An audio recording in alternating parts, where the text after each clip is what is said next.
What is shaking? It's Monday. You know what we like to do on Mondays. Recap what's going on in the world of football. Obviously, the 49ers, and we do it with our favorite tight end. Number 84 in your scorebook, number 1 in your hearts, Brent Jones. What's up, Brent? Tommy, I am fired up. I did not want to come on the show 0-1. So I was sweating that one out. But, man, when Tom just made that catch, I freaking leapt off the sofa. I was so fired up because it did not look like it was going to happen. No, it didn't. In the air. And I was like, in the air was not good. It was not setting up to go well. And sucker just planted, came back, stole the ball from the DB, and I was like, young man, you just made yourself a legend in 49er lore. So it was good. Bay Area kid, I love it. So I was flying high last night, and then I freaking gave up on the Bills and went to bed. No, you didn't. No. What a freaking dumbass. Like, I freaking was pissed. Like, there's no way I got up this morning and I was like, are you kidding me? Like, what the hell? And when did you go to bed? 40 to 25? Yes. Damn. And then you woke up. How'd you find out? When you looked on your phone? You still get the paper? No paper. First thing I do is look at my phone because, of course, I'm all about stats. Of course, yes. And ironically, how about this? Lamar Jackson and Josh Allen are my 2 quarterbacks in my fantasy leagues this year. How many teams are in your league? 2? How'd you get those 2 guys? No, they're separate. They're 2 different ones. There's one family bragging rights and some cash, and then there's the big money one where it's all cash. Now, does a family one, do you put in any cash at all? Oh yeah, everybody's got to put in $100. Okay, yeah. See, that's what we did last year. We did the family one, and nobody put in any money, and you lose interest. It's like, who cares? What am I'm not risking anything. I don't stand to gain anything. Why am I interested in doing this? Yep, got to have skin in the game, baby. Got to have skin in the game. Now I'm going to ask you. That's for bragging rights. For the cash league, what's the buy-in for that bad boy? You know what? It's 1,000. So I don't go nuts. I like that. Now, winner take all? Winner take most, let us say. Okay, like 80-20, one of those type deals? Yeah. Okay. So it was good. I was getting smoked in the big money one, and I was hanging in there in the family one. In the family one, my guys collapsed in the afternoon. I was like, well, I'm going to be 0-2. And I had Josh Allen going in my $1,000 league. And then, so that I was getting smoked. And then I had Zay Flowers too. Oh my gosh. So I woke up and I'm like, what? I'm like 40 points ahead. I was getting smoked. Well, you picked up a cool 67 points between those 2 guys in the night game. How great was that? Like, wow, never saw it coming. Wow. All right, let's get to the Niner game because there's so much to get into. But I guess my overall thought is, what a great win! What a gutty win! What a greedy win! What an important win. And then for those that say, look at all the weapons Brock Purdy has. Well, that last drive, he had no weapons, and it was 6 for 6, led him to the touchdown. I mean, the 2 throws to Pearsall were fantastic. Again, the Tonjes throw was a little like, and then we're with you. I was watching it with Bergie and Weston. We all pretty much went, oh shit. Like that was like in the air is like, oh, because it wasn't like they're down 4, they're down 3. You can still kick a field goal and tie the game. But anyway, all's well that ends well. Tonjes had to be a basketball player. The way he came back for the rebound, that was amazing. But that was on so many levels, just such a big victory. And then to seal it with Bosa's sack, he never touched Darnold, but he shoved the tackle right into his lap, forced the fumble, recovered it.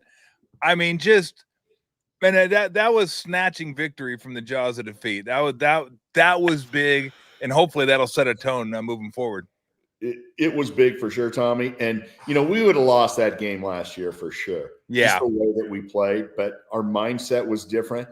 What I always forget, and I mean, obviously I know, but Seattle's a brutal place to play. Mm-hmm. And their defense was much better. I was like messing with you last week, giving it the no-name defense. Like, name a guy. Like, I look at these guys, I'm like, man, they were bringing it. If that's not a top 5 or 6 defense this year, I'll be shocked because those guys were bringing it. Yeah, they're good. And obviously, Purdy was feeling some of it. Our offensive line eventually, held them off, which was good. We got rid of the ball quick on a few occasions. But, man, across the board, there's obviously things to clean up. But for week 1, I thought we played pretty damn good. All things considered. Special teams, I thought, oh my gosh, we're going to go into the first show of the year I thought the same after thing. week 1 and have to talk about special teams, which we can maybe touch on it, but we don't have to dwell on it. Yeah. So, man, all in all, I felt so good. It just shows you, like, a win versus a loss. We outplayed those guys for sure yesterday. I mean, yes. We brought it to them. That should have been a 2-touchdown game, and it wasn't. But you look at the stats, like, we beat them down. We doubled them up almost on everything. Yep. And we were staring at a loss potentially. And so that would have been a frustrating way to lose week 1 because we outplayed the heck out of those guys. Well, you look at what happened. They drove the ball down the field a couple times, got to the red zone, bogged down. But that was after they scored the touchdown. No Kittle. And then toward the end, there was no Jennings. Yep. I mean, you think about that, what Purdy was dealing with. And I give Kyle a lot of credit in that he realized he was down a lot of weapons. He must have ran that McCaffrey choice route like that 10 times. Like, hey, you go out, you go left or right, Purdy will get it to you, and we'll just keep doing this over and over and over again because that's our best option. Because Pearsall had 2 nice catches in the first quarter and then disappeared, went Casper for pretty much the entirety of the game until the last drive. We got 2 big balls, and you see the stats right there.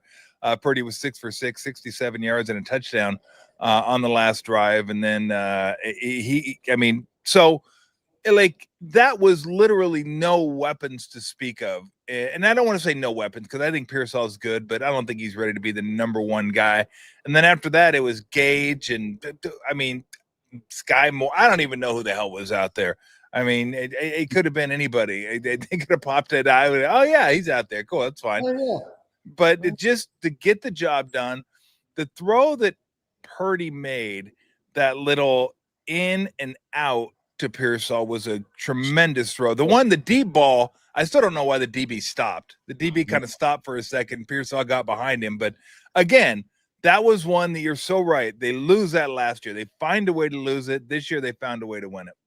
Yeah, it felt so good, and you nailed it. And I just wonder, I'd have to look at the all 22, but Pearsall kind of came out of the gates, and I thought, they're going to start shifting some coverage to him, or maybe clouding him, or doing something different. And then you didn't hear much. And to be the number 1 guy in this league, you got to sometimes you're going to get doubled, and you got to be able to beat double coverage. Yep. And here's a young guy that basically, he's a rookie. I know he played in a handful of games last year, but he's still learning his way. I think he's going to be an outstanding player, and I think he can evolve into a number 1. But right now, that learning that and the things that you have to do to get the ball and to get open, and man, that's a challenge. But he still had over 100 yards. He made a couple of huge grabs for us. And then, like you said, like we're ham and egging it behind that. And once Jennings got hurt, and I don't know how healthy he was when he was in, but once he got hurt, it's like, are you kidding me? Like, who are these guys? But our tight ends rallied. Farrell made a big catch on a 4th down. Like, loved it. And then the Los Gatos High kid coming out of nowhere. Yeah. I mean, Tonjes, what a great young man. What a play. No, Tommy, he had to play basketball. I'm gonna find out now because I got to know. But his momentum, his body momentum, when you're heading toward the corner to be able to stop, plant, and not only just get up, but to come back, take a step back, and get in front of the DB and just go up and steal it from him is such a veteran, spectacular, all-pro-like play. And here's a kid that's the third tight end that nobody ever even heard of. I mean, I knew about him just because he was a local kid. Yep. And I always pay attention to the tight ends too. Of course you do, as you should. And you also know that the best athletes on the field are always basketball players. You know this. Always. Well, no, I thought you were going to say tight ends, which they're one of the same. Yeah, but tight ends usually play basketball. Well, there you go. Did you play basketball? No. Yeah, you don't look like a basketball player. You I was don't a baseball player. Yeah, you look like one of those guys. Like football players always tell me they can play basketball, and then when I watch them play, I go, "Yeah, you play like a football player," which is to say. They play power basketball. Like everything's like running into you. Let me get as close to the hoop as possible and then maul you on the glass. And defensively, they're going to get up in your jersey. And if it's a foul, they're going to call you a put. Like, what do you want? They get, dude, it's a foul. This isn't football. It's basketball. It's like, you played football, didn't you? Yeah, I knew it because all football players play that way. But Tonjes just looked. Well, how about the catch he made before that? Now, there was a penalty, but they didn't accept it because the catch was a first down. But he went down, backhanded it off the turf, and rolled over and got the first down. Such a hard catch. So I was already fired up for him making that, and then making that last play. Holy smokes! And so, how hard is it? How hard is it when you're breaking in from the left side to get that right arm over enough to where you can, you get that diamond that you're trying to get for the ball to get in there? How tough is it to get that top hand over so you can like get that diamond shape and then catch it? Because that's what you got to do. You kind of got to stop it with this one and get this one over. Guys are dropping that 9 out of 10 times. Yeah. Yeah. Well, hell, Brent, a lot of guys don't even try to do that. A lot of guys try to catch it. They screw it up. Yeah. Yeah. And you have to have your hands, if you're going to do it that way, you have to have your hands exactly the right amount distance apart, or the ball just goes popping through there. Yeah. And so it's hard to do while you're on the move. It really is. Now, those were two back-to-back really. I mean, yeah. You talk about the little things. See, it's little things like that. If those balls were incomplete, you wouldn't have said, well, geez, those guys dropped the ball and cost us the game. You would never say that. So it's just spectacular that those were big catches, because those are ridiculously hard to do. And so dang impressive. And we're so excited. What we're not talking about is the elephant in the room, and that's George got hurt. Yeah, that was that, because hamstrings too. You never know how long those linger. And it's, again, I thought that had a lot to do with them struggling once they got down near the red zone. I mean, hell, he scored the touchdown first drive of the game when they got in the red zone. But it's not just his ability to catch the ball, get open, all that. It's his ability to block. And that would be a big time blow. Thank goodness they got the Saints coming up. So that, I don't want to say should be a win, but they're better than the Saints are awful.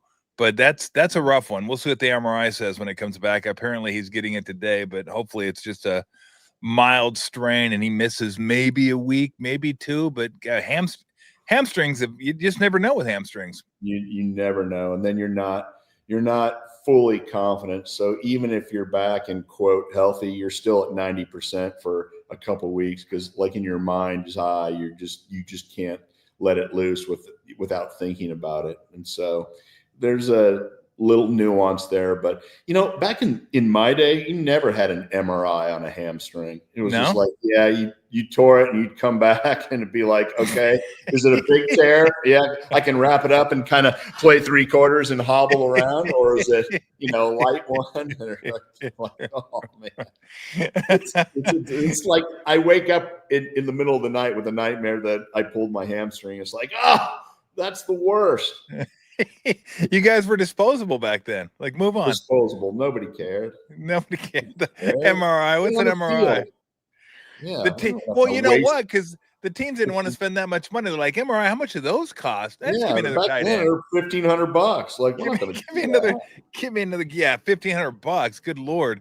Last time I got an MRI, obviously insurance covers most of it, but still, I don't even know how they calculate these things, Brent. Last time I got an MRI, it showed on the charges like $54,000 for an MRI. Come on. Like, no, I swear to God, 54 grand.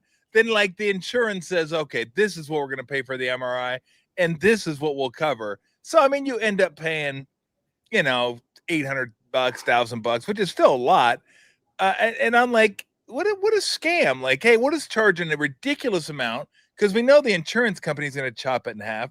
And then the insurance company will say, okay, we'll pay. It's just ridiculous. I'm like, how do you live with yourself? Like, how do you live with yourself? Like, literally saying we got some magnets here and we got this tube and we're just going to stick you in for like 30 minutes. And that'll be 54 grand. Thank you very much. 54 big ones. Like, I just wonder if there's a sucker out there somewhere that's like, oh, you know what? I'm going to negotiate that down to $27,000. I should just get an MRI machine as much as I like do MRIs. You got to be careful though.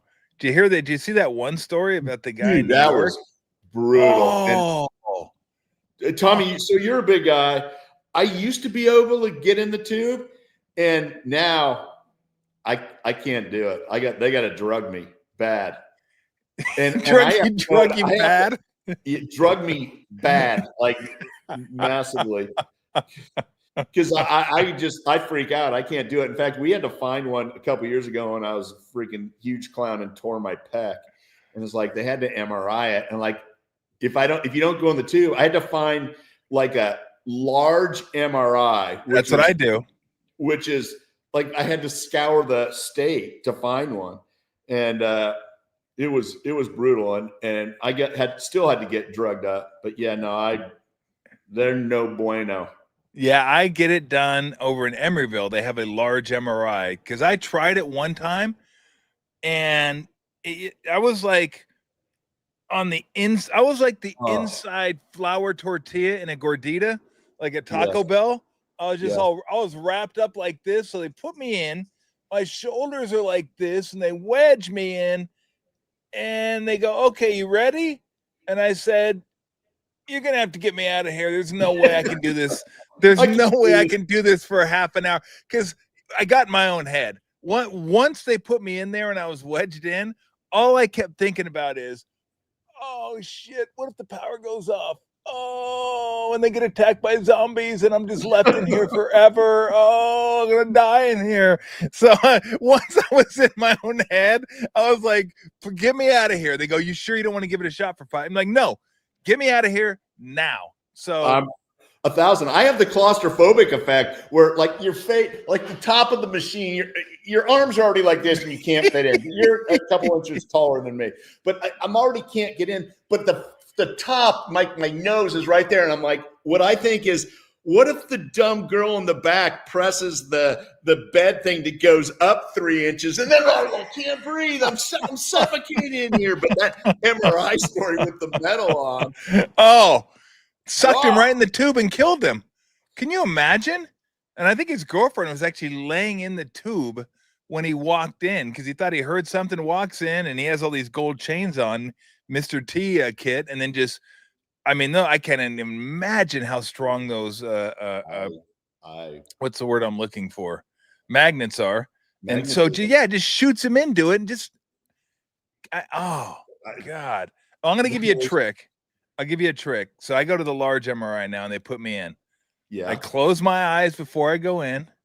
I don't open them until I get out. And Steve Kerr, who's had, I mean, he's probably had more MRIs than both of us combined with all the back problems that he's had. But he told me, he goes, I go into the MRI tube and he goes, I visualize playing a round of golf. So I get to the tee box, I hit a drive, then I hit my wedge, I'm on the green and I got a putt and I read my putt and do this. He goes, I do it for 18 holes. I just try to visualize my way around the golf course. I go, yeah, that's not going to work for me because I'm going to get to the first tee. I'm going to slice it. I'm going to be pissed. I'm going to open my eyes and then I'm going to be like mad. Lost ball. Looking for your ball in the MRI. Where the hell's my ball? But I am able to keep my eyes closed. I'm able to keep my eyes closed, because if I open them, I don't want to be like, hey, there it is right there. I feel like I need a lighter at that point, like Ryan Reynolds in Buried, where I'm just like buried alive, and I just need to see like what's around me, because these are just like, I'm cringing in my seat every time you mention any of these things. But you're going to remember me, because the next time you go on an MRI, you're going to go, Jones says the thing is right there. And so I know it's right there. Don't do that. I got to take Valium. Just it's not all the way bad. You're not all the way wipe me out. Just to the point where I don't think I'm going to be suffocated. No, I know it's right there, but now that you're trying to do that to me, I want you to think next time you go into MRI tube that everybody that's running the tube it's going to jack you up. No, they don't jack you up. They just somehow they all die at the same time, and you're just stuck in there and you can't get out. And that thing's going on forever. Clang, clang, clang, clang, clang, clang, clang, clang, clang, clang, clang. And it's like, and then someone's going to throw in some metal, stick a chain on my neck. Oh, brother. All right, back to the game. Enough about did MRIs. The Niners win yesterday? Because MRIs do give me the heebie-jeebies. They give me I don't like talking about them. Yeah. Needless to say, we didn't do hammies back then. And back to hammies. Is he getting his shoulder? His was his shoulder. Yeah. Do we know what that is yet? Don't know. I think the MRIs are today, and they'll probably tell him tomorrow. I think. I'm not sure. But one thing we haven't got to, look, the offense, Purdy was spectacular. Well, before we get to the defense, Christian McCaffrey, right? Everybody was all freaking out because of Cav. And look, I'll be honest, how could you not if you're a Niner fan? I mean, he was out all last year because of Cavs or Achilles tendonitis, whatever you want to call it. So when you hear that, like a week before the season, you're like, oh, shit, here we go. Here we go again. And I'm not saying it won't pop up at some point. I mean, you just keep your fingers crossed every time the Niners play. But he looked like great. I don't know that they want to get him 31 touches per game, 22 carries, 9 receptions. I'm sure that was not the plan. That might be. Yeah, once you get in the heat of the moment, they're like, I don't give a shit. We got to win. It's like basketball coaches. You're like, okay, I just want to play my guy 36 minutes, 35 minutes, keep him fresh. But if it's a game you have to win and it's close, you're like, all right, let's go 40. 41. Like you just try to win. We had guys on the team that most Niner fans don't even know who they are. So it's like, how about McCaffrey option route? Yeah, let's do that. Let's keep doing that. But I thought he looked good. Great. I know he didn't break the big runs. I kind of felt in the first half the Seattle defensive line was controlling the line of scrimmage, certainly on the runs and some of the pass rushes as well. And we came out in the second half and we started getting some push. And we didn't have that same push, especially running inside in the first half. We were getting next to nothing. A couple 3rd and 2s, we got shut down. And so we got a little dog barking. Woof, woof. Yeah. I'm loving it. Yeah, what happens? I was barking at the TV too. I thought we were just getting sound effects. What happens is the neighbor's dogs bark, and then when they bark, she's like, "Oh, you want some of this?" Yeah, I got it. But it was nice it was like I could tell just the way he was moving and catching the ball and getting around. Like he's back. We didn't have some of those massive holes in the ability to make 40 and 50-yard runs, but they're coming. I can just tell you they're coming.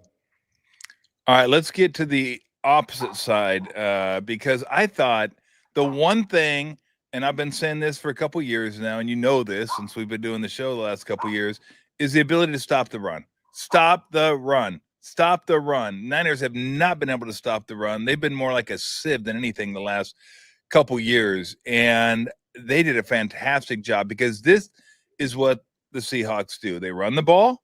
They stop the run. They're really good defensively. And that's how they win football games. But they couldn't run the ball. I thought early on Charbonnet had a couple decent runs, but for the most part, they shut the run game down. The passing game didn't hurt him except for Jackson Smith and Jigba, who you might want to cover him at the end of the game. But he's really good. I get it. But that Purdy's performance and the fact that there was gritty and gutting and all that, they won. That's the headliner.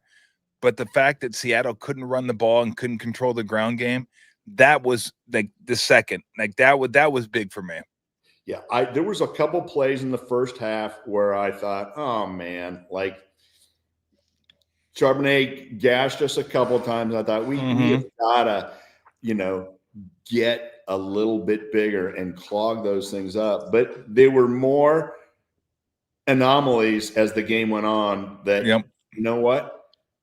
That defensive line, our young guys, and our linebacker, I thought Winters played his tail off. I mean, yeah, he did. He was all over the place, which is exactly what we need to do. That means your D line is doing the job. That we don't have tackles and guards getting up on our backers or the center as well. But he was moving laterally. Of course, Fred's going to always be the man, but we were getting some good movement from our defensive line, and I don't know if we said that all last year. Yeah. We really didn't. So, you know what? And I'm going to say this: Robert Saleh makes doesn't he?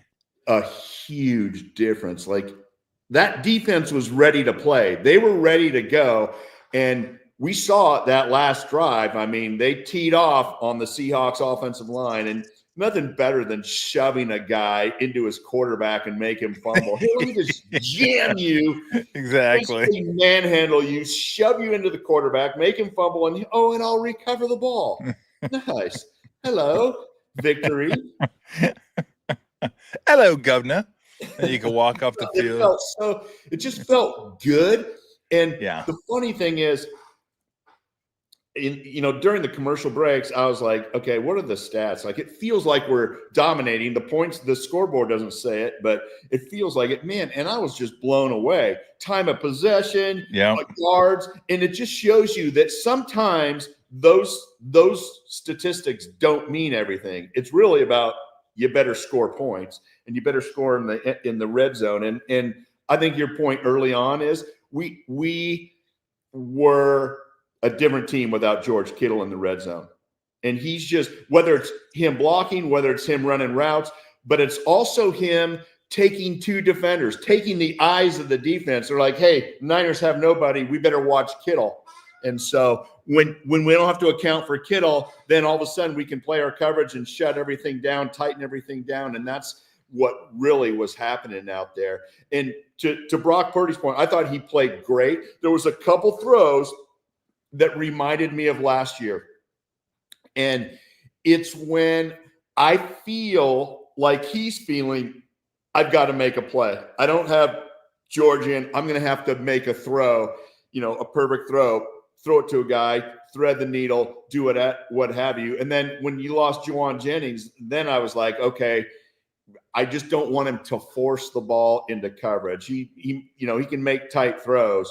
And as a quarterback, you're gonna miss some of those, or a guy's gonna make a great play. Let's face it, the cornerbacks in this league are crazy, athletic and can turn on a dime and break on a dime. And so you got to know. But outside of those couple throws, I thought he played marvelous. And it would have been great to have a few more touchdowns, but it was our Seattle had a great defense. I was super impressed with what they were doing, and much, much better than I even expected. I knew it would be a challenge, but I didn't know, like I said, that could be a top 5 defense. Yeah, I didn't think the first throw was egregious. That's kind of a staple throw for him. How many times have we seen him just get it over the linebacker and drop it in before the safety? That guy made a great play too, I got to say. It was a great play. I think Purdy, something about the timing. I think he probably didn't throw it when he wanted to, and he was backpedaling. He threw it off his back foot. Yeah. It gave the linebacker a little bit of time to sink a little bit more, and he got it. So that one, I wasn't all that. The second one was like, bro, where are you throwing that to? Like, you got Brian Robinson in the flat. You can just throw it to him. And that was like 4 Seahawks. That was like Chuck and prayer. I was just like, God, I hope something good happens here. But you know what? We've got to give him a better pocket, because I don't think he makes those throws unless he's getting pressure and throwing off the back foot or not getting everything into it, at least for sure. But the kid's a stud, and He is. And we've got to be more stout at the line of scrimmage. Quite honestly. Well, Leonard Williams is a man. That guy's a load to deal with in the interior. I mean, and look, I don't know how good the 49ers interior offensive line is anyway when it comes to pass blocking. I think it's a probably top 15 offensive line when they have Trent Williams. If they don't, it probably top 15 or 20. Yeah, slides down a little bit. But all right, let's get to the special teams was just pathetic yesterday. It really was. And it's not just Moody. How about catch a punt? How about catch a kickoff? How about no penalties on it? It was, again, just a failure from a special team standpoint. And it's funny because Kyle always says, I just want the special teams to not screw it up. And that's continually what they do is screw it up. So you absolutely would take the 15th ranked special team and just say, book it for the year. Give me 20. I even take maybe the 20th, right? But let's not be 30, 31, or 32. Or 33. And they're just it's not and that collapse on the block one. Oh. I mean, what are we doing? That was brutal. Feel free to get the inside guy. Okay. I mean, I don't know if he needed some help there, but I mean, that's just common sense. No matter what sport you're playing, but let's say, okay, I'm playing football. If a guy's blitzing, who do I go for? The inside guy or the outside guy? The inside. You always go for the inside guy. You don't go for the outside guy. You go for the inside guy. And that was, but the first one, that collectively gave Niner fans anxiety right there. It's like 23-yarder, you clank it. It's like every other field goal, and even Kyle's decisions toward the end of the game were affected by Moody. And it was like, so I'll ask you this, because I've been more, I don't like saying, okay, need to get rid of a guy. That's just, I feel bad doing that. I know how hard these guys work, and I don't want to get on the air and go, this guy sucks, he needs to be fired, get rid of the coach. That's, the other people can do that. I don't want to do that, and I'll never do that. But I am getting to a spot now where it's like, I feel the teammates kind of getting antsy and restless. It's not like he's done a great job. I know they invested a 3rd-round pick, but who cares? That's gone. That's sunk cost. And there are other kickers out there that can do what he's doing, which is miss short field goals as well. So I don't know, like, where you at with him? Because for the first time, I'm like, if they decided to move on, that might not be the worst thing for the anxiety of the Bay Area, but maybe the Niners as well. Yeah, I can't tell you how many texts I've gotten, even from friends that aren't 49er fans, that said, what are you guys doing with your kicker? So I don't want to be the guy that comes out online and says, me neither. Old guy says 49ers got to get rid of their kicker. But I'm going to say this. I feel like he's in his own head, right? Here's the biggest challenge of professional sports. You can practice your butt off and be flawless and nail it every time. But when you get between the stripes and you're out there and there's pressure and there's fans and there's whatever, all these kickers can kick the crap out of the ball. Yeah. Kicking is 80% mental for these guys. And if you're not right mentally, you can't fix yourself mentally during the week in practice. Do you know why? Because it's practice. That's exactly it. It doesn't matter. It's practice. You don't lose games in practice. You don't have fans screaming at you in practice. You don't have teammates throwing their helmets. You don't have that. And so we're at a point now where I just wonder if we let him go. My gut tells me he goes somewhere else eventually and is in a much better place mentally.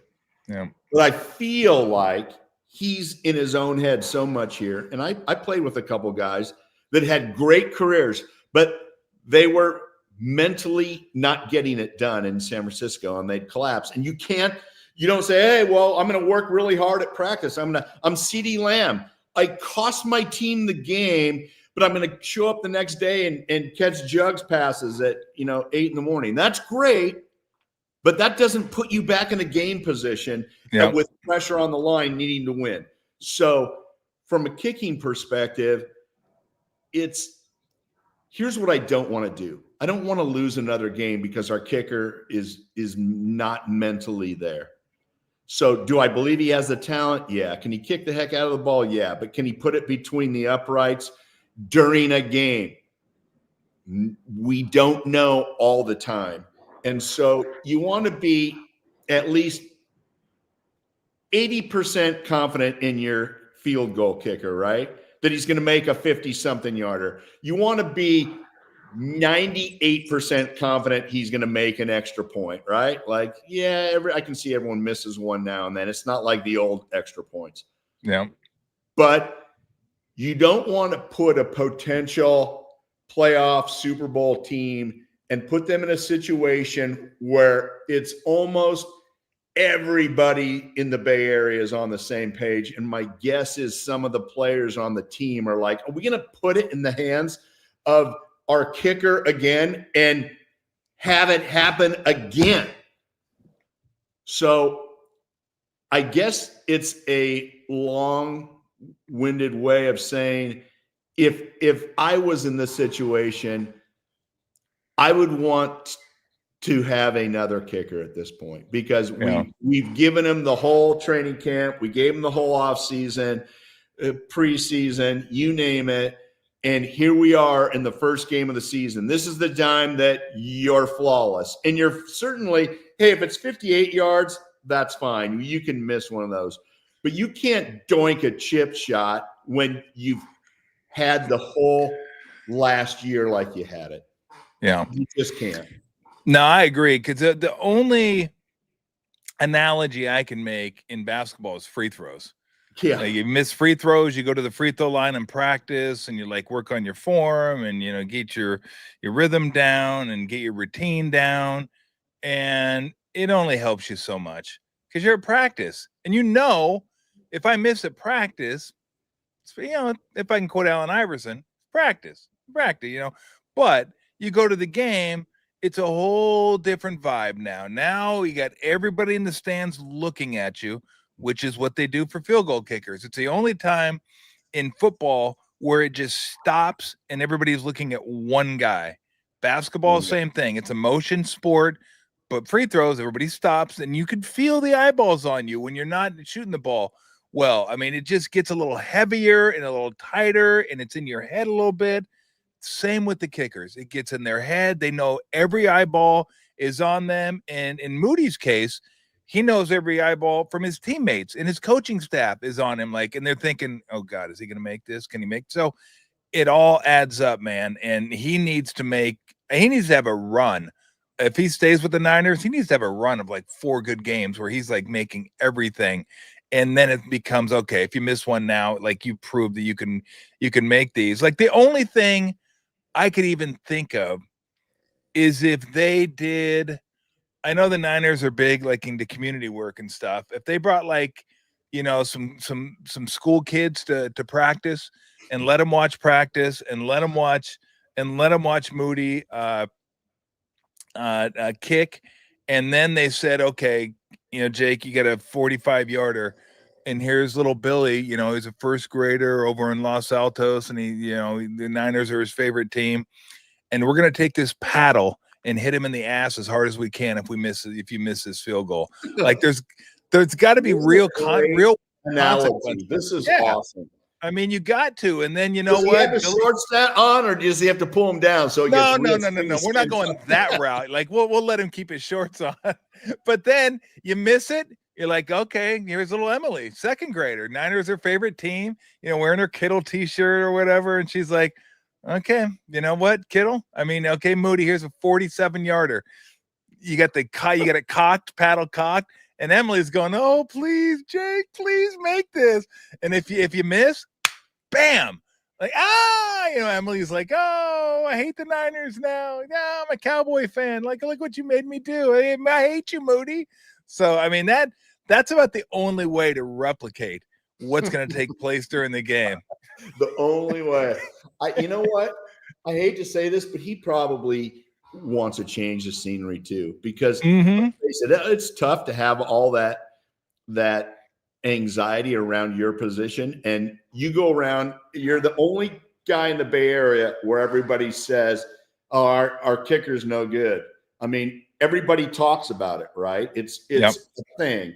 And so you go through the whole offseason, maybe you do this, that, and the other thing, you correct some things, and here's week one, and you're back in the same old pile of you know what. And it's just it's hard because some fans aren't as sensitive as you and I. But he probably wants a change of scenery too. He'd probably love to be on another team, and nobody wants to be cut, but like he'd rather probably go somewhere where he's not as conspicuous, because it's brutal. And I mean, from now on, every kick he misses, I mean, it was almost already like that, but it's like people are going to say, what the hell are we doing? I mean, it's just common sense. No matter what the data behind all of it says, it's just, you almost can't go down that path, right? You just, you almost have to make a change. Whether the new kicker's better or not, it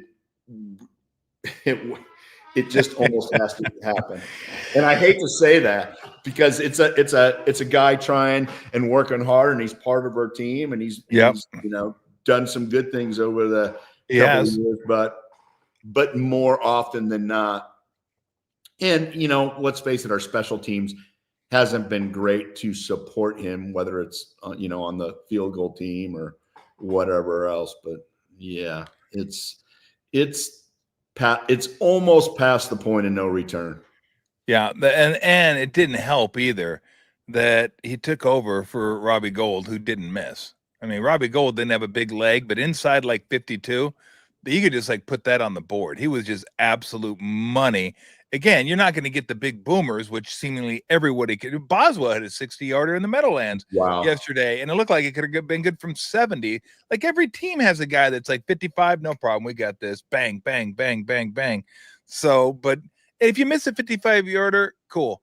You can't miss 23-yarders. You can't miss 30-yarders. I mean, that's just, I mean, that's just so deflating. You're like, I mean, you're the first one that I remember saying when I asked you about kickers, you just went, kickers. Oh man, kicker. We're talking about kickers. Like, I mean, but it's like, ouch. We drove all the way down the field, got our, I'm bleeding, my shoulders barking. And I mean, just that was a hell of a drive we put together. And now we're going to miss a 23-yard field goal. It's like, oh, God damn it. Unbelievable. It's brutal.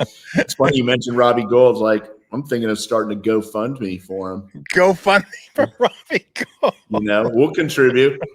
Oh, who's in for a Robbie Gould GoFundMe? Man. I mean, like, couldn't even kick a 50-yarder then. He just walked off into retirement. Nobody he had like an asking price, and nobody would pay him. It's like, are you kidding me? Like, the kicker is the only position that everybody expects you to be 100% perfect all the time. And if you miss one, everyone goes, oh, that's ridiculous. But he was ridiculously consistent and as good as we had for so long. It's like, I wonder if he's working out. I don't know. Where's Nedney? Where's Joe the Toe? Joe the Toe in here. Oh man. All right, let's we're of the same mind, because I think it's different when you're former athletes as opposed to just fans. And I'm not saying either is wrong. Fans feel a certain way, but athletes know how hard it is to get yourself mentally and physically prepared to play. You never want to advocate for somebody like just being cut, being whacked, because this is their job. They have families and all that stuff. But it does come a time and a point where you're like, maybe it'd be best for both parties to move on. All right, let's take sensitive ruthlessness is what we have. Sensitive. I love it. Sensitive ruthlessness. Say sensitivity. I hope you keep your job. Ruthlessness. Paddle the ass of those kids. Okay, make those field goals. We need to get you. We need to get you coming around. They missed again. little Samantha gets down, bam. All right, I'm just going to give you. What are your thoughts on Jalen Carter being dumb enough to spit on Dak Prescott right in front of the ref? Gosh, why? I mean, Dak baited the hell out of him. I mean, I didn't know Dak was that strategic, but if that was his plan, it worked like a charm. But yeah, like, and I had people like, well, Dak spit on the ground and said something to him, and I'm like, why was Jalen Carter walking over toward their huddle in the first place? Exactly. Like, why? Exactly. And he was looking to do something. Do you not think spitting on a guy is going to get you tossed, even if it's with the ref right there? Like, just looking at you. I mean, we the other thing the NFL needs to do, they need to nip these things in the bud. That needs to be like a 2-game suspension and $100,000 fine, because finding these guys, the NFL finds these guys making 30, 40, $50 million a year, the same amount as they fined back when I played, when you made 1/100th that amount. It's like, make the fines freaking hurt. Make it $100,000 fine. Make it a $250,000 fine. You know what? Let's just change some of the behavior, because that's just wrong. It's just across the board. Like, there's no reason to do that. No, it's ridiculous. I laughed. I was kind of fired up at the officials when the guy popped Travis Kelce the other night. Now, I know Kelce is probably annoying and chirping in the guy's ear, but man, that buckled him. I mean, that was a real shot to the face, and it was open hand. And they said, well, if it was a closed fist, I'm like, you idiots! It doesn't matter. You're hitting a helmet and a face mask. If you can break your hand if you have a closed fist, but if you're smart, you go open handed, jam it up in there, and you're not going to break your hand. But it was a buckle, and I'm like, that guy's gone. And Dan was like, well, they're not throwing him out. I'm like, no, he's got to be gone. Like, that was a punch to the face. And then the NFL always comes up with some stupid thing that doesn't make sense relative to their rules, like the open or the closed fist versus open hand. It's like, you're not touching his head or his nose or his face. It doesn't matter. Like, it was so stupid. But and then that guy ended up making the key play. He did.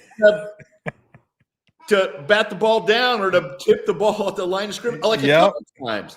Yeah. It's like, man, it's still too early in the season to completely jump on referees. But the other thing is, here we go. No, this isn't even the referees. It sort of is. But the league's so proud now of their virtual or their artificial intelligence first down marker, or whatever the thing is. Yep. We're all proud about that. Like, oh, it can show you whether it's a first down or not. Like, well, that's not rocket science. That's not the problem. It's where these idiots spot the ball. Like, how many times have you guys seen the guy, hey, that's a good spot, that's a horrible spot? Well, yeah, that's either way, it's an incorrect spot. Can we have something electronic on the ball or embedded that says this is where the front of the ball was? I don't like. Are you telling me like there's this much of the chain? Is that a first down or not? It's like, that's not what we need the technology for. We need it to figure out where to spot the ball. These bozos can't figure out so many times. Like, it's. You don't want Gene Steratore with the index card, putting it down there between the. And I love when they actually say the truth instead of CYA, because there's so much CYA, officials to officials, and all this stuff. And I get it. It's a brutally hard job. And would I do any better? Probably not. But I'm not dumb enough to be an official. So if you are in one, freaking get it right. And if you have technology that can figure out where is the ball exactly in a big pile, you can't overturn the call on the field because nobody can see where the ball is. So it's just not that hard. That would be real technology. Not look at this. We can tell where the line to gain is. When did line to gain become a thing too? It's starting to get under my skin. I know everybody says it now. We're old men now. We're like, just little Totally. things. Totally. Little Let me things rant. that Let me just set rant. us I'm off. on a Like, podcast what here. are we doing? Yeah, Ages. that's what podcasts are made for. I know. For ranting. Show me some real technology, not whether you can figure out if the chain gang just sets up the chain. So the first down is where the first down is. Has nothing to do with it. Like, that is the dumbest reasoning. And hey, look at this great new technology. Hilarious. Man. All right, before we move on, because I wanted to ask you about just your thoughts on the weekend and what jumped out to you. Give us your thoughts on Colt McKivitt signing the extension, 3 years, $45 million, and then Kendrick Bourne 1 year, 1 year contract. He'll be coming back to the Niners. Give me your thoughts on those two things. So I feel like McKivitt has worked hard to improve his pass blocking, and you know what?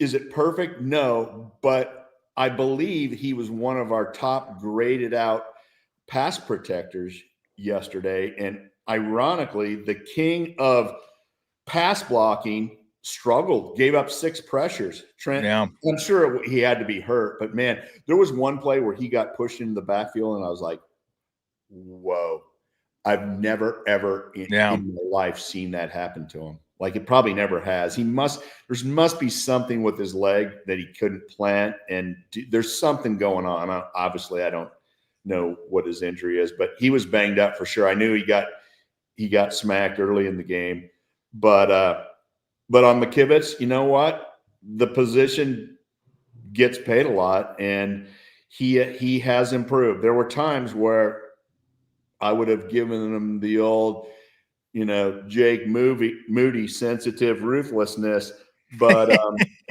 he's come around and he's worked hard at it. Yeah, and he's gotten better, and so that doesn't mean perfect, but good, and so good for him. He got a 3-year extension, and I think the contract reflects that, right? It's not huge money. It's solid. It's solid. Like, okay, and you know what? He was solid yesterday.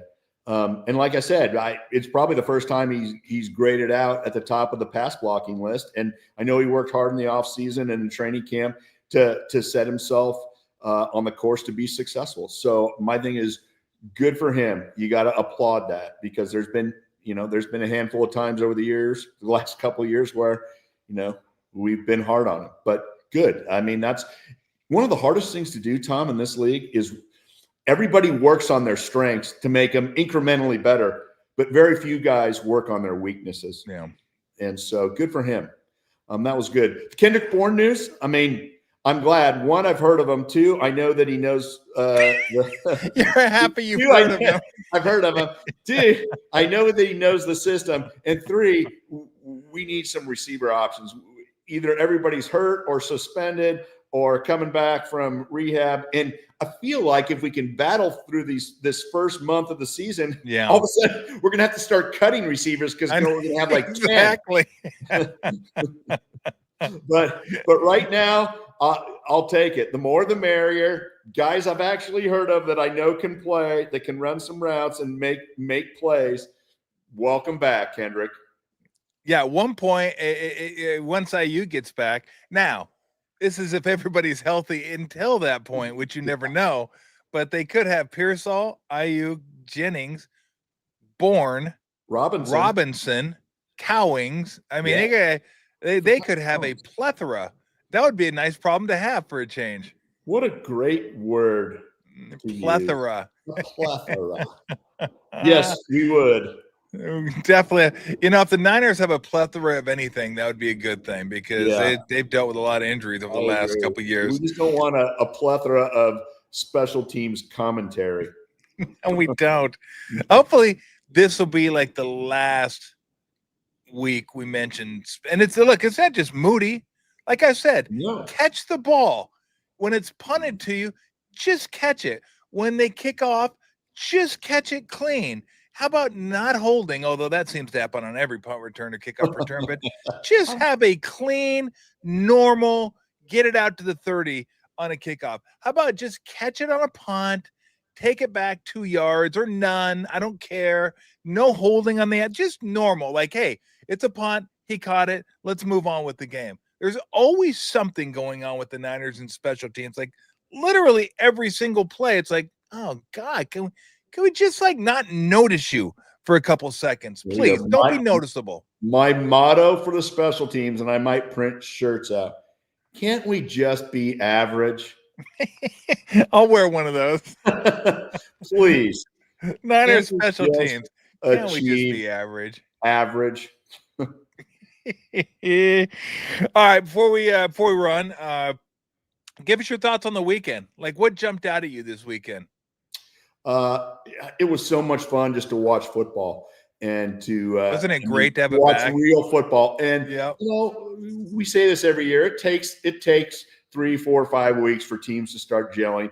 But you know, you obviously see some mistakes early on, but you see some big plays. And so I thought it was fun. The game in Brazil, you know, I'd rather have real sideline people. Yeah. And you know, watching YouTube TV, I feel you don't like the sideline reporter. What was his name? D's Nuts or something? Yeah, I don't even know what it was. Like you know, I mean, these guys have 6 million followers. It's a whole new world out there. Like, I don't know what's going on. I'm just like, okay, whatever. You did do your thing, but it felt old, and it was done like all these like silly. Hey, the Chiefs totally fan old. And the Chargers fan, and we're going to do this and shoot you out of a cannon and cheer and pretend like you're excited. It's like dumbed down football for the lowest common denominator. But what really like freaks me out is when there's silence during commercials, and they'll show the field. Like I saw this one in college games, and maybe they didn't have commercial buy-ins for during the game. But there's also like the moments of zen, like when they show like the mountains or the stream and there's total quietness. Like I'd rather have an annoying commercial because it's just dead silence. I'd rather be at the stadium and hear the sideline or hear the fans or do something. But of course, that has nothing to do with football. But it's just my my YouTube Brazil input. It's wild. It's wild to think that that Patrick Mahomes has less known receivers than the 49ers do, but he does. So that was kind of interesting. What did I think? How about the things that stood out were all the historically crappy teams that played well in week one, and how Daniel Jones and the Colts like lighting it up. Like, what the heck? Oh my God. Look, they got Saleh back here. They might be able to get McDaniels back in a few weeks. So the season's starting for the Dolphins because I was amused and enjoyed watching Aaron Rodgers and the Steelers. You know, that was kind of a cool game. That was a fun game. Highest scoring game of the weekend. Well, until Sunday Night Football happened. That if I didn't see it, it didn't happen. And so second half didn't happen. Yeah. Or at least I can't believe you went to sleep on that. Like, what an incredible game. I can't believe I went to sleep, and I can't believe your playoff pick, the Falcons. Like when Bijan Robinson had that 50-yard touchdown right out of the gate, I'm like, holy cow, these guys are going to be pretty good. And then they pretty much sucked from that point. Cool. How many field goals did Koo make last year that were like big? I can't believe he missed that. I can't believe he missed. Let's switch kickers. Koo to the Bay and Moody to Atlanta. I bet they might make that trade, and we'd probably make that trade. Oh, we'd make it in a heartbeat. I don't think they would. Not these quite guys yet. Out of their current cities, and let's just give them a new chance at life. But yeah, let me ask you, go ahead. Were you I was not a Baker Mayfield guy early on in his career. I've flipped it. I'm 180 degrees. I'm a Baker Mayfield guy now. I think he's tough. I think he's a leader. I think guys follow him. Like, he doesn't feel like he's trying to build his brand like he did when he was. That's what it felt like when he was a rookie. Feels like he's just a quarterback now, and I like a pretty good quarterback too. Didn't have a great game yesterday, but he seems like a leader that guys follow. And not. I don't know what your thoughts were on him, but I've turned around on Baker Mayfield. So I was kind of rooting for him because I thought his commercials were funny, and that goes against my grain because, like, I don't want young guys having been in 20 different commercials because you're not. No matter what anybody says, you're not focused 100% on learning the quarterback position. So that was kind of a dichotomy for me. But he seemed like a decent guy. So, but you're in Cleveland, and when you're in Cleveland, you lose. That's just the way it is. And so when they got rid of him, I was like, okay, you know what? Maybe he'll bounce back. And, you got to kind of swallow your pride, humble yourself, and get better and work on your weaknesses. Man, a lot of guys, it's just they don't want to do that. But, man, he jumped into knowing defenses, being quicker in his processing. And he's a guy, and I think he was at Oklahoma too. He's a guy that everybody rallies around because he's in there hanging with the linemen and he's hanging with all the guys. I mean, if you're a team guy, and there's rarely that nowadays, is my guess, especially at the quarterback position. But he absolutely, like, his guys will play for him and rally for him. And he's turned in kind of, instead of a spoiled first rounder doing too many commercials, he's a blood and guts quarterback that actually really plays the game pretty darn well. And they didn't light it up yesterday. But he had some good plays. And so I'm kind of a Baker Mayfield guy too, which it's weird how you like some guys, you don't like other guys, you've never met them. Like you have no idea. It's kind of weird. You just kind of are on their kind of, what's their persona. So I'm going to tell you a guy that I'm sure I like him personally, but I do not want him playing quarterback anymore in the National Football League. Uh-oh. You ready? Yep. Russell Wilson. Get him out. Get him out. Like, we've had enough. He's done enough. Hey, you've achieved a lot. Russell, I'm sure you're a good guy, but into the fourth quarter, you have like 60 yards passing, you're like 14 for 20, but you're throwing 2-yard passes every time, taking zero risk, not trying to throw the ball down the field. You got Malik Neighbors, who's freaking blowing up on the sideline week one. Yeah, it's my fantasy team, by the way. Yeah. Let's go. Let's face it. Whether the Giants aren't world beaters this year, or defense is pretty good, Jackson Dart was your pick. Like, freaking throw him in there. He had a good preseason. Yeah, he's going to make some mistakes, but I'd rather have him that than I could go do what Russell Wilson does, drop back and throw the ball 2 yards and get out of the way and not get hit. He's not as mobile anymore. It's like, yeah, please, like, get off the stage, old guy. Look, everybody knows that follows the show. They know it's 2:00. Because at 2:00, this pumpkin time. Give me some pumpkin, baby. She's like, 2:00, don't feed me.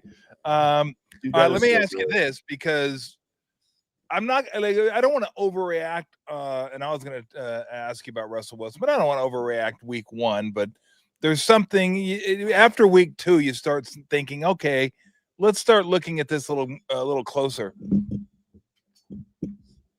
Ben Johnson's no longer with the Lions. Man. And that offense looked completely different yesterday. Ooh. And look, I get it. Packers got Micah Parsons. Their defense is pretty good anyway. But I'm sorry. The Lions of last year, and I know Frank Ragnow retired their center, and I'm sure that has something to do with the offensive line. But there wasn't a defense good enough to just completely stifle that offense last year. That offense was just clicking, boom, boom, boom. And again, I don't want to overreact to 1 week, but it's something I'll keep an eye on now to see how that offense progresses. But they did not look good. Gibbs had 10 catches for 31 yards. No one in the history of the NFL has had that many catches with that type of production. I mean, it's just unbelievable, like 3 yards of reception. But what do you think? I mean, what do you think of them moving forward without Ben Johnson? So the Ragnow thing hurt them a lot. Yep. Ben Johnson thing definitely hurts, but it's not like they didn't have the offense, structured. It's not like they forgot it. So yep. I don't think they changed it. The guy that came in is learning Ben Johnson's offense, but it's different when you're calling plays on game day and your team's confidence in you. And I'm sure there's some flow and some things that just about the way that things come together that they haven't hit on all cylinders. And that's why you used to play in preseason games. They haven't, and it looked like it. And so it bears watching. Week 5 is kind of the time where I'm stepping back and saying, okay, these are real concerns now, because if by week 5 you're still having these same issues, then all of a sudden, it's time to be worried, be seriously worried. But yeah, it's an anomaly early on, and you can even lose a couple games and not look good. But man, they did not look good at all. And to be honest, I'm not sure the Rams looked like they were world beaters either. Like I was psyched for them to lose the game. And a kid from Monta Vista. Landman. Landman. Yeah, Landman. Jake, how about that punch? That punch was legit. Or Nate Landman. Yeah. Landman. Yeah. That punch was incredible. That right hook. Holy Bam. Crap. I was pissed, and then I realized he was a Bay Area, the Monta Vista kid, and I was like, all right, I'll let it slide. You got to give it up. Got to give it up. Bergie told me that 100 times during the game. That's my guy. I was like, yeah, I know. He went to. That's my guy. That's my guy. Ertz caught a touchdown. That's my guy. He did. That is your guy. Although Bergie's going to fight you on that one. I got a question for Bergie. Why did he call me and pull me out of non-coaching retirement to come in and coach one guy that was on the JV team? I don't know. And where did that guy end up? He ended up with the Stanford Cardinal. There you go. Because who called Jim Harbaugh? I'm gonna guess. Let me guess. Brent Jones. There you go. But I will say, I coached Zach for a year, then I had to go back to work, and Bergie had him his senior year too. So no, Bergie's a stud. I love Bergie, but I'm taking as much credit there as I treated Zach. I treated him like he was my son, and I was freaking hard on him. In fact, I was ruthless on him. But to his credit, he listened and did everything I asked of him. And I told him, you have no idea. I'm sure I've told you the story. When I first met him, he said he wanted to be a basketball player. And I said, that's the last thing the world needs is another 6'6" white guy that thinks he can play basketball. Seriously, I was enraged. I said, dude, your new goal is you're going to be in the NFL. And he was. And boom. And he'll tell you to this day, I said that. And here you, yeah, well, I was on the JV team last year, and my new coach is. Okay, who is over the last 15 years? Yeah, let's go 15 years. Who is tight end university? Stanford or Iowa? Wow. Okay, because so Iowa, now if I went way back, way back, which I'm not going to do, you go Dallas Clark, but I'm not going to go Dallas Clark because that was like 30 years ago. So they have Laporta, Kittle, Hawkinson, Fant. Yeah. And I want to say they have one other, but that's pretty high end. That's so pretty Stanford high end. has Zach, Hooper, Fleener, Rulin, Toilolo. What about Schultz, who's still playing. So Stanford certainly has the quantity. Yep. But I'm going to have to give the quality vote to Iowa. Yeah, because the top three are pretty. I mean, Laporta, Hawkinson, and Kittle. That's tough to beat. The top Stanford guys are probably what? Hooper, Zach, and Schultz. Sure. Yeah, and so that's pretty solid. I think you're right. It's good that Iowa guys have a tiny bit more star power right now, but if you did that 4 or 5 years ago, it would have been Stanford for sure. Yeah. But Kittle's become the de facto best tight end in the league. Laporta came in with guns a-blazing. It's funny because we were talking about this yesterday, Brent, and we were like, okay, what about wide receivers? Because Ohio State, you think Ohio State's like wide receiver University, right? And Ibuka had a really nice debut yesterday. Great debut. A couple touchdown catches. I think 4 catches, a couple touchdowns. And you think they had Garrett Wilson. They have Olave. They have Marvin Harrison Jr. McLaurin is an Ohio State guy. I mean, they got a bunch of dudes. And then I said, they got a bunch of dudes, but the top 4 guys, I don't know if anybody, any school ever, the Tigers, top LSU's top 4 guys that are in the league now. Brian Thomas Jr., Neighbors, who are on the same team, and then Chase and Jefferson, who are on the same team. I mean, that is insane. Absolutely insane. I'm going to give you the quality and quantity argument yet again. The quality is LSU. Not close. It is not even close. But the quantity is Ohio State. But, man, some of those guys need to step it up in the NFL for sure. Expectation level high. Production hasn't been there completely yet for some of those guys. I mean, Olave's had some pretty brutal quarterbacking, and it's not going to get any better this year. He had a good first year, and then he got hurt. And Garrett Wilson, we'll see. Garrett Wilson, I like Garrett Wilson. I do too. He's had, ironically, quarterback issues as well. Yeah, and then Marvin Harrison Jr.'s got the munchkin, so we'll see how that goes. I love the little munchkin. You love the little munchkin. You know what? It's so funny because I make jokes about him, but this is like the second time I've had him on my – I have him on my fantasy in the Superflex where you play 2 quarterbacks because he just gets too many yards. Yeah. Yeah, I just that's my first rule going into fantasy. Kyler. No Kyler. Yeah. No Kyler. Want to come up short, baby. Used that last week too. Okay, now you had 2 weeks in a row. That's too much. I can't That's too much. Okay, before I let you go, who are your don't drafts this year in fantasy? Mine were always Kyler, and mine was Tyreek Hill this year. I was like, I don't care where he's at. I'm not drafting Tyreek Hill. I had him last year, crushed me. I go, I don't care if he's there in the 4th round. I go, I'm not taking him this year. Did you have a guy you're just like, I don't care where he is, he's not going to be on my team? So I did. Mine was Tyreek, and then there he was, and it was late, and I'm like, you didn't take.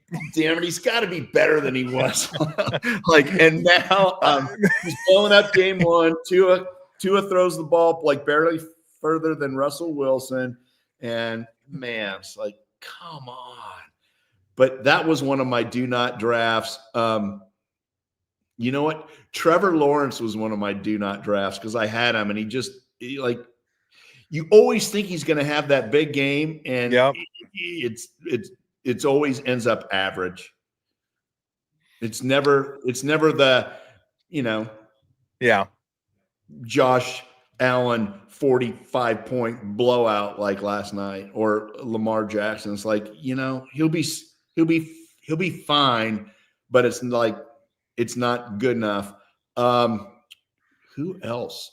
So ironically, I kind of felt like it wasn't Jamar Chase. It was believe it or not, my do not draft was Justin Jefferson.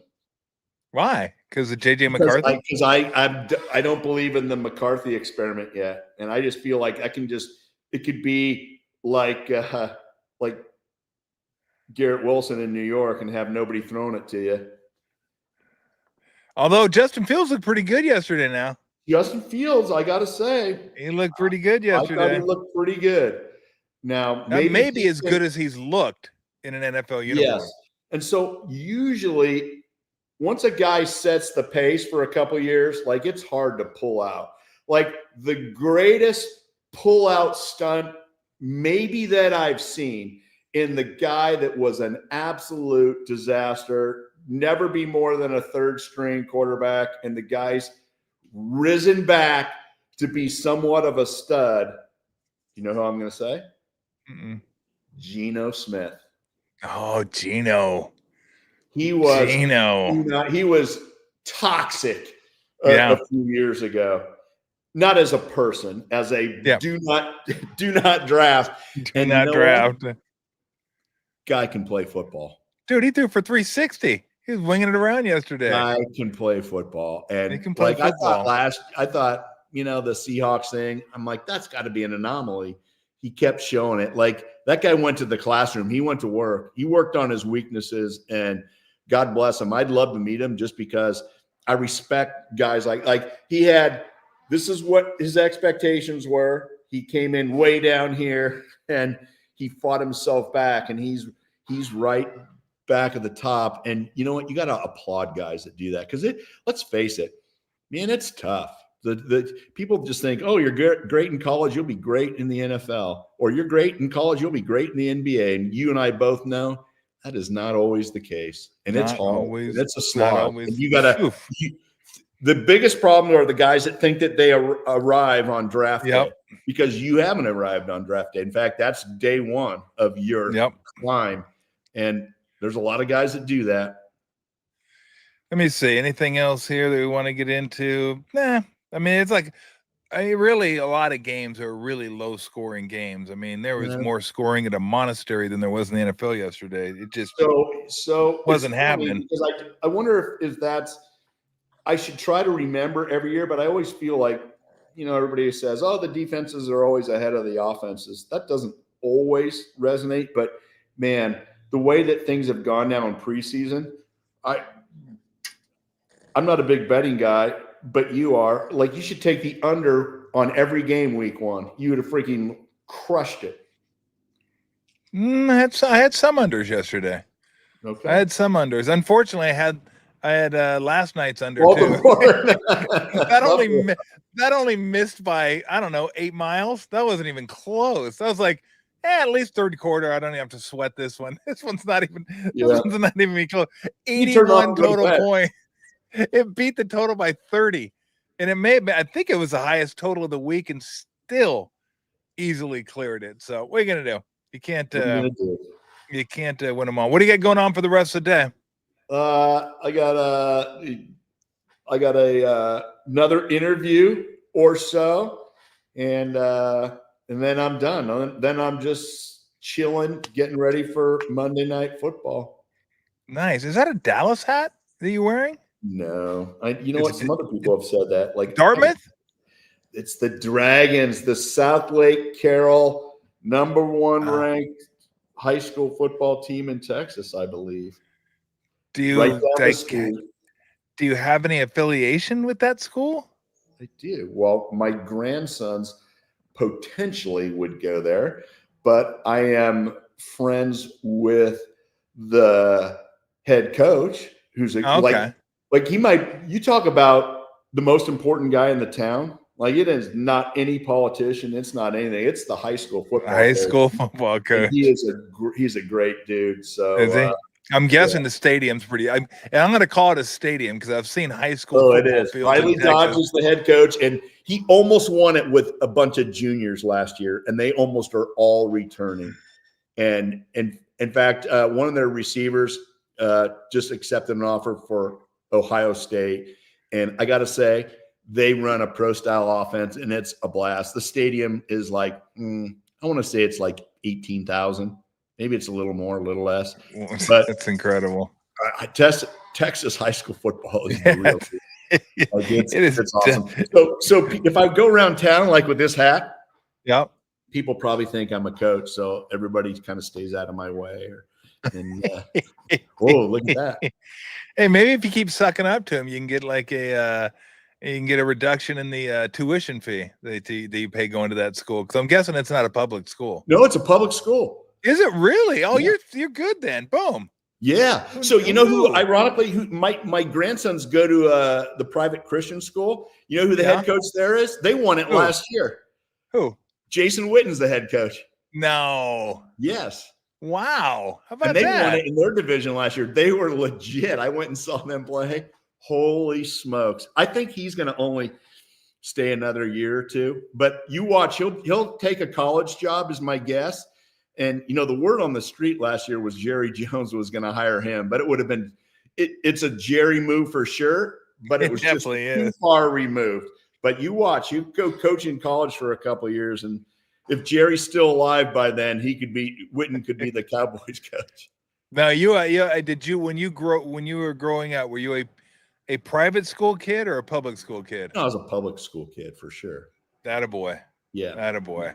Yeah, And there's they no are the grandkids going private? They're in private right now. right now, but they're 5 I and don't 7. know. Dude, I'm going to send you a highlight. Pampered. You got to get them out there in the real world, public school. Let's go. No, they're tough as nails. Let me tell you, their parents are tougher than me. But I'm going to send you a clip of my 7-year-old grandson catching a pass. This is great. I haven't told you this. So Gronk's nephew is on the team with my son-in-law coaches with Gronk's brother Chris, and he's a great dude. The Gronkowskis are awesome, and I met Uncle Rob was at a game last year, and that was the first time I met him. And so Gronkowski to my grandson for like the most ridiculous catch you'll see a 7-year-old make. I'm going to send you the send me the clip. The clip. It was awesome. And so we're totally fired up about that. 2 tight ends. We got some bloodlines going big here. I love it. That's incredible. Absolutely. Maybe I'll get me and Gronk will come on one time. You kidding me? That would blow up the whole. Oh, you kidding me? And I it's funny because he's one guy that I've always wanted to talk to. I mean, just because he seems fun as hell, but he's a Bear Downer. He's an Arizona guy, which is unbelievable. How do you not have that connection?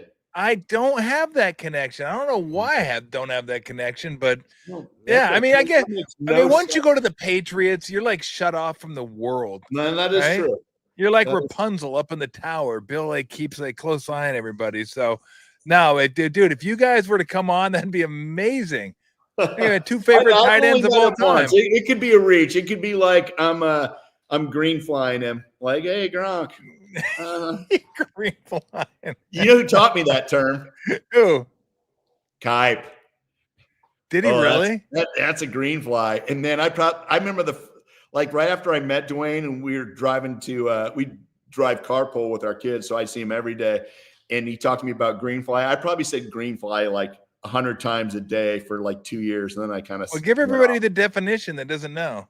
It's just like a total hanger on, like a green fly. You know how they're always around, you swat them away and they're right there in your face. So it's like a kind of a fan or kind of a friend that's just like all over you, just won't let you breathe, kind of like in your face all the time. Hey, there's my guy. You're always, you see a green fly, you're turning and going the other way.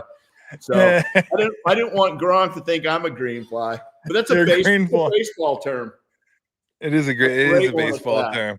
Oh man. Yeah. You've met him one time and all of a sudden you're like offering up. Oh yeah. Well, come on. It'll be amazing. Dude, so I'm going to tell you, this is embarrassing. So, and you'll laugh. So when you have grandkids, everyone's like, what's your grandpa name? And I'm like, well, there's like 1 million out there. Right. So I said, my grandpa, I had 2 amazing sets of grandparents and I spent a lot of time with them growing up. My one grandpa was Grandpa Champ. And he was 5'8", 135 pounds. But my dad and the other son-in-laws, he'd always say, oh, I could beat the crap out of you guys. You name it anytime, any sport, and tennis, football. And so they started calling him the champ, like kind of as a joke. Well, I grew up and that was Grandpa Champ. So Dana said, you should be Grandpa Champ. And I'm like, yeah, but I don't want people to think I'm calling it because, I won Super Bowls like Grandpa Champ. So I figured, she's like, who's going to know? It's just a family thing. And I'm like, okay. So my grandsons call me Champ, all the time. They barely know my name. Well, they know Brent Jones. They'll go, hey, Champ. So, hey, Champ. So you think about it. So I'm in town and now, Courtney and Rachel only live 10 minutes away and all their friends are at all the games. Well, they call me Champ. And I'm like, okay, no. Wow, this is brutal. Don't call me Champ. But Champ. They do. Now, Chris Gronkowski introduces me to Rob and he's like, hey, here's you got to meet Corbin's granddad. And he played in the NFL. It's Champ. Because Chris probably doesn't know my name. And so I'm thinking, Oh my gosh, Gronkowski thinks I named myself champ. Like he's got, I think, another Super Bowl ring more than me. And so literally, he was like, "Great meeting you, champ." And I'm thinking to myself, "Son of a B, the sucker thinks I'm running around calling myself champ." Like, yeah, I'm the champ. Isn't that a great? So I can hardly wait till he comes back to freaking. Okay, I see you guys throwing champ up on there. Now it's almost like, oh, please don't call me that. So I got to see Rob and say, dude, I promise you, this is why. Like my wife, like said, you should be Grandpa Champ. You know, your little grandsons, and now they're playing football and they're like beasts. They're obsessed with football, and all the, you know, the wives are calling you champ. Everybody in town is like calling you champ. And you're like, God, do people think that I named myself champ? Oh, you know, it's going to be great. I mean, I don't know if it'll ever happen, but if Joe or Randy or Harris Martin come visit you, Steve, and you got to go to a football game and everybody's calling you champ, dude, you are never going to live that one down. Ever. Right? That'll be incredible. Yeah. They'll be looking at you like, I had to get it out there to you. You can feel like the anxiety. I had to throw it out there. A champ. That's amazing. Brutal. It's awesome. And I love it when my grandsons call me because they don't know anything. Yeah, different. You love it inside. Like when your grandkids are calling you into, you don't love it at the football field and everybody's going, see you, champ. No, yeah. Hey. Oh, yeah, I'll wear my rings to the game. Oh my gosh. I mean, Champ is like the kid that comes to the football game, right? That has like, I don't know, like scoliosis or something, right? He's like, you know, you got something. He's always wanted to play football, but he needed a bone marrow transplant or something, and he couldn't play. And they take him to the football game, and everybody's like, "Hey, Champ, what's going on?" And he kind of feels like he's part of the team, and he's like waving to everybody, like, "Hey, Champ, that's you." That's you. That is me. You're champ. I just don't want Gronk to think I call myself champ. Well, thank you for the imagery, because that is amazing. I knew that you would appreciate it. Oh, I'll carry that with me all day. I'll be champ. It's a good one. Now I got to find somebody I need to find a champ of my own. Maybe I'll do it to one of my sons or whatever. What's up, champ? Grandpa Champ.